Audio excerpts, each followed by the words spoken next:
Sabes, hay cosas que me enfurecen cuando se habla del último imperio romano. Ninguna otra época en la historia romana está tan groseramente simplificada o mal representada como el último imperio romano. Por ejemplo, historiadores afirman que la caída del imperio romano occidental era inevitable, o que el imperio romano oriental sobrevivió porque era más fuerte que el oeste. O mi otro favorito, cuando olvidan que Roma recuperó su estatus de capital del imperio romano occidental, post 450, después de Cristo. O cuando olvidan que los romanos orientales eran verdaderos romanos, pero en cambio los llaman bizantinos. O por supuesto, mi favorito absoluto, cuando presentan al emperador Julián como el último emperador pagano del imperio romano. Un verdadero clásico de la simplificación excesiva. Sí, el emperador Julián fue el último emperador abiertamente pagano. Pero el paganismo estaba lejos de estar muerto después de Julián, y una y otra vez hubo muchos intentos de revivir la antigua religión del imperio romano. El último emperador pagano del Imperio Romano fue en los años 480 en el Imperio Romano Oriental. Ilus ganó el apoyo de los paganos para derrocar al emperador Zeno. Entonces, ¿fue realmente esto un levantamiento pagano, un último esfuerzo para restaurar el paganismo? La lenta muerte del paganismo es probablemente uno de los aspectos más erróneamente retratados del último Imperio Romano. Es como si el paganismo del último imperio romano fuera la única forma de deshacerse del paganismo. Y que se acabó. Se dieron cuenta de que el cristianismo estaba ganando, y por lo tanto se unieron lentamente y pacíficamente al cristianismo en números cada vez mayores. Nosotros, los nerds de Roma, por supuesto sabemos que nada es más cierto. La victoria del cristianismo fue fuertemente disputada durante mucho tiempo después de que Constantino comenzó a favorecerlo en el tercer siglo después de Cristo. Hubo varios intentos de restaurar el paganismo en el último imperio romano. Incluso en el 400 después de Cristo se estima que alrededor de 2/3 de la población del imperio romano occidental todavía era pagana. Los emperadores cristianos comenzaron a emitir leyes cada vez más estrictas y opresivas, transformando efectivamente el anteriormente sorprendentemente tolerante Imperio Romano en una teocracia extremadamente opresiva. Se introdujeron fuertes penas para el culto pagano.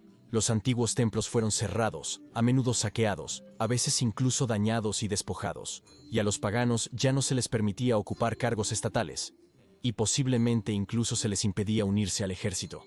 Un punto que analizaré en un video separado. Por lo tanto, los paganos ciertamente no estaban contentos con estos desarrollos, especialmente porque el culto grecorromano había sido una parte integral del Imperio Romano desde la fundación de Roma en el 753 a.C. Durante más de 1000 años, el Imperio Romano había sido parte del Imperio Romano, había sido lo más normal, y por lo tanto, comprensiblemente, los paganos no estaban divertidos de que de repente una minoría de fanáticos religiosos extremistas comenzaran a dictarles lo que podían y no podían hacer. Por lo tanto, el emperador Julián fue la primera figura muy prominente de un movimiento de resistencia que surgiría una y otra vez. Pero su intento de restaurar el paganismo fue efímero porque murió demasiado joven. Sin embargo, solo 30 años después de Julián, muerte, el emperador romano occidental Eugenio y su Magister Militum Franco Arbogast revirtieron los edictos intolerantes de los emperadores cristianos fanáticos, especialmente del Imperio Romano Oriental, y permitieron la libertad religiosa para los paganos. Los templos en Roma se abrieron por una de las últimas veces en la historia, pero Eugenio y Arbogast perdieron la batalla del río Frígido en 394 contra el fanático cristiano celoso Teodosio, emperador del Este. El paganismo fue prohibido, de nuevo. Flavio Estilicón era religiosamente muy tolerante y podría haber tenido simpatías paganas secretas, y mientras él vivió, se permitió nuevamente el paganismo en el oeste. Pero después de que fue asesinado por órdenes del incompetente emperador occidental, Honorio, la intolerancia religiosa volvió con venganza. Pero incluso entonces, la lucha de los paganos estaba lejos de terminar, porque en 423, el emperador Juan fue proclamado emperador del oeste, y él nuevamente restauró el culto pagano en cierta medida. Pero fue asesinado en 425 por el Imperio Romano Oriental, como tan a menudo sucedía con los emperadores occidentales, tolerantes con la religión. Pero aún así, el paganismo estaba lejos de extinguirse. En el este, la ciudad de Afrodisias en Asia Menor era un bastión pagano, donde muchos templos paganos se mantenían en excelente estado de funcionamiento, y muchos paganos encontraron refugio. En Alejandría también había una gran comunidad pagana.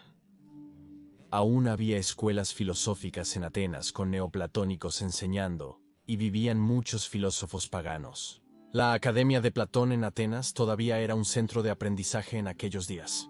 El neoplatonista Proclus enseñó allí, y entre los estudiantes estaban el posterior emperador romano occidental Antemio y su amigo, posterior prefecto urbano de Roma, Messius Phoebus Severus, y por supuesto, el Magister Militum de Dalmacia Marcelino, quien fue abiertamente pagano hasta su muerte.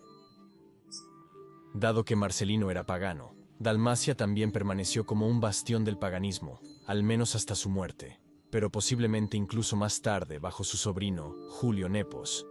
Damasco incluso escribió en el siglo VI que Antemio era un pagano secreto y planeaba reabrir los antiguos templos en Roma y restaurar el culto pagano. No sabemos si es cierto, pero muestra que el paganismo aún existía a finales del siglo XVI. Otro que asistía a las enseñanzas de Proclus en Atenas y posiblemente hizo el conocimiento de Antemio Marcelino y Severus era uno llamado Pamprepius. Nació en 440 y era un filósofo, un poeta y un pagano devoto, famoso por su supuesto habilidad para prever el futuro. En 476, cuando Rómulo Augusto fue destituido en Ravenna, Pamprepius fue el primer pagano convertido. En el siglo XVIII, Pamprepius fue a Constantinopla e hizo amistad con uno llamado Ilus, quien sirvió como general bajo el emperador romano del Este, Zeno. Y este fue el comienzo de una fascinante amistad que culminaría en una rebelión contra el propio emperador del Este.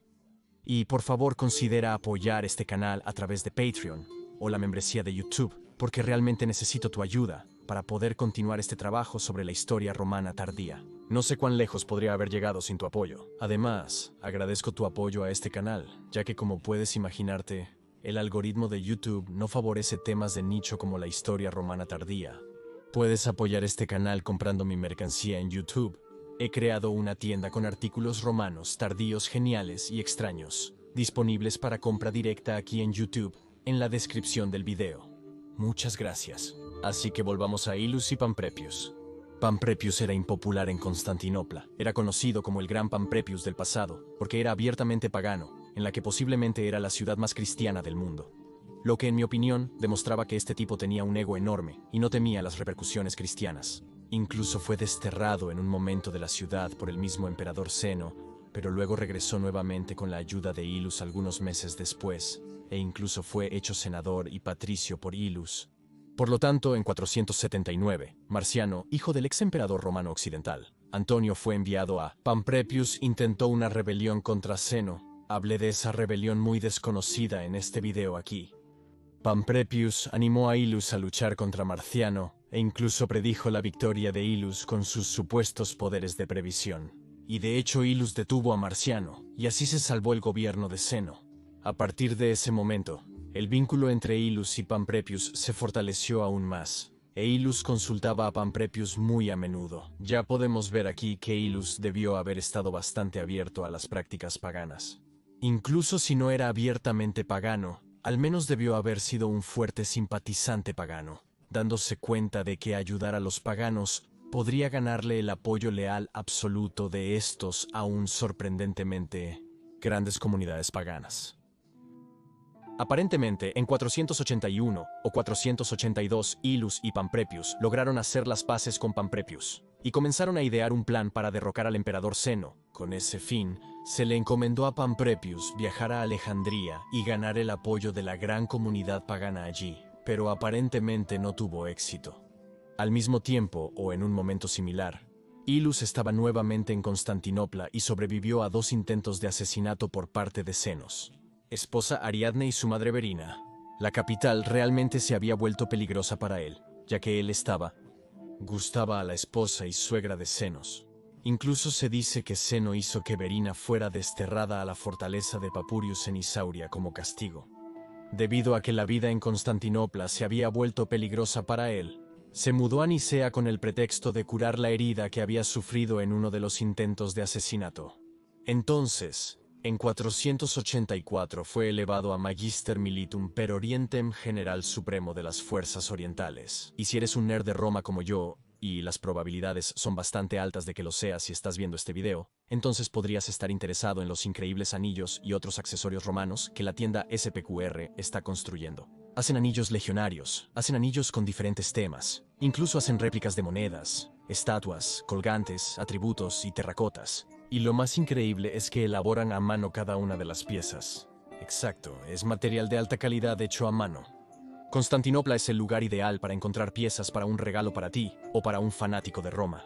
Puse el enlace a su tienda en la descripción del video y en el comentario fijado, y con este enlace puedes obtener un descuento del 10% en cada compra si escribes el código de descuento Mayoriano. Así que ve y revisa su surtido, es realmente bastante increíble. Así que volvamos a Ilus. Por supuesto, puedes imaginar lo que sucedió después de su elevación a Magister Militum. Se rebeló contra el emperador. Estos juegos de poder son bastante fascinantes, porque a menudo se nos dice cuán estable era el Imperio Romano Oriental, pero como podemos ver, esto está lejos de ser cierto. Había rebeliones todo el tiempo. Básicamente, hubo 3 usurpaciones bajo Zeno. Una de Basilisco, donde Basilisco incluso logró convertirse en emperador durante un año completo. Luego la revuelta de Marciano, hijo de Antemio, y luego Ilus. Esto está lejos del mito del estable Imperio Romano Oriental. Pero mientras que tales cosas eran mortales en el oeste, con invasiones bárbaras por todas partes, el este, con sus provincias geográficamente mucho más seguras y mucho más ricas, podía sobrevivir a tales rebeliones caóticas. En cualquier caso, Ilus declaró prontamente a Marciano emperador. Sí, el mismo Marciano, hijo de Antemio, a quien había ayudado a derrotar en 479. Pero luego Ilus cambió de opinión, y en su lugar eligió a alguien llamado Leontio como emperador, como nuevo contraemperador de Zeno, mientras que Marciano fue enviado a Italia para pedir ayuda a Odoaco contra Zeno. Todo el complot es tan insano que podría ser alguna loca fanfiction, pero aparentemente esto es realmente lo que sucedió. Por supuesto, Marciano solo estaba semi-motivado para ayudar a los Ilus, quienes habían destruido sus planes en 479, y en cambio fue a Roma, donde conoció a sus hermanos, y probablemente llevó una vida bastante feliz, nunca para volver a la escena política nunca más. A pesar de la falta de apoyo del oeste, Ilus logró conseguir una victoria importante sobre un ejército que Zeno había enviado. Se libró una batalla cerca de Antioquía de la cual Ilus salió victorioso. Fascinantemente, parece que Ilus había liberado a Verena, sí, la misma Verena que había intentado asesinarlo, y la obligó a coronar a Leontio como emperador y a convencer a los oficiales imperiales en Antioquía y en Egipto para unirse a la rebelión de Ilus. Después de que ella hizo eso, él la envió de regreso a la fortaleza de Papurio. Parece que él no le había perdonado el intento de asesinato. La comunidad pagana de Afrodisias, el bastión pagano, se unió con gusto a Ilus en su revuelta, ya que escucharon historias de cómo Ilus tenía un amigo pagano y adivino llamado Pamprepius, y que Ilus era favorable a la causa pagana. Entonces, en 484 todo parecía como si todo iba bien, y que el paganismo haría un gran regreso gracias a Ilus y Pamprepius. Sin embargo, debemos tener cuidado aquí, ya que no podemos probar que Ilus realmente era un pagano. También podría ser que simplemente quería deponer a Zeno, y que veía la causa pagana como una herramienta que podía explotar para lograr sus ambiciones. Pero ciertamente era un moderado religioso, en un tiempo de gran intolerancia y supresión del paganismo, y esto es realmente bastante notable. Sin embargo, en 485, Zeno envió un nuevo ejército contra Ilus, y esta vez, Ilus y Leontio perdieron, y se fortificaron con los restos de su ejército en el fuerte de Papurius, mientras estaban sitiados por el ejército de Zenos. Pamprepius Trocundo y el hermano de Ilus también estaban sitiados. Según algunos historiadores, el propio Teodorico sí, el rey ostrogodo, formaba parte del ejército de Zenos. Trocundo intentó escapar y regresar con una fuerza de socorro, pero fue capturado y asesinado por los sitiadores. Ilus y Leontio desconocían su destino, pero su espíritu permanecía alto debido a las garantías de Pamprepius del inminente regreso y triunfo final de Trocundo. Tal era la creencia de Ilus en la capacidad de Pamprepius para prever el futuro. Su determinación inquebrantable perduró durante más de 3 años en la fortaleza. Sin embargo, en el 4.º año, se reveló la verdad sobre la muerte de Trocundo. Esta revelación encendió una furia ardiente dentro de Ilus, quien se sintió traicionado por el aparente engaño de Pamprepius. Consumido por la ira, Ilus ejecutó a Pamprepius, y esto muestra que en aquellos tiempos, la amistad con personas como Ilus no valía mucho. Pamprepius podría haber sido inocente y creído que una fuerza de alivio lo ayudaría. Vendría, pero nunca lo sabremos con certeza. Posteriormente, la fortaleza cayó en manos enemigas, orquestada por el traicionero cuñado de Trocundes, enviado desde Constantinopla por Zeno. Ilus y Leontio tuvieron un destino sombrío, ya que ambos fueron decapitados y sus cabezas cortadas fueron entregadas a Zeno.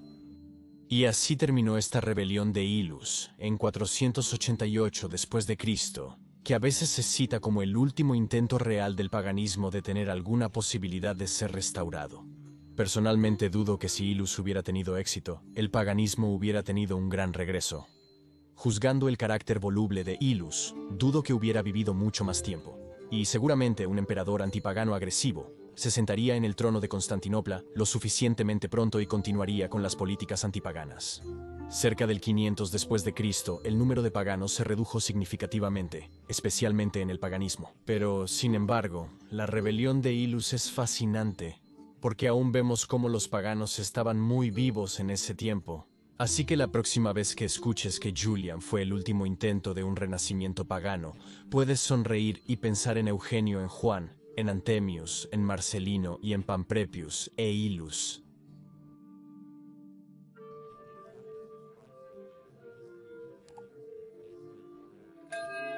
Gracias por ver este video. Por favor, considera respaldar mi trabajo en Patreon o con una membresía de YouTube para la sostenibilidad del canal. Realmente depende de tu apoyo. Y me gustaría agradecer especialmente a nuestro nuevo miembro de Restitutor Orbis, Sindri Gretars. Muchas gracias, Sindri, por apoyar este canal de una manera tan generosa. Realmente lo aprecio mucho. Tenemos un nuevo seguidor, César Brandon. Gracias, Brandon. Gracias, Brandon, por tu generoso apoyo a este canal. Sin personas increíbles como Sindri y Brandon, este canal no sería posible. Porque lo creas o no, este canal no está generando muchos ingresos. Como puedes imaginar, la historia romana tardía es un tema de nicho que no recibe una cantidad insana de vistas, así que tu apoyo es realmente muy apreciado. Gracias, amigos de la historia romana tardía. Y si quieres aprender más sobre la fallida rebelión de Marciano, el hijo de Antemio, puedes ver este video aquí en la esquina superior derecha. Pero si quieres aprender más sobre el posible plan de Antemio para revivir el paganismo en Roma, puedes ver el otro video en la esquina inferior derecha. Doy gracias de nuevo a todos los amigos de la historia romana. Gratias Tibiago y Bene Valete.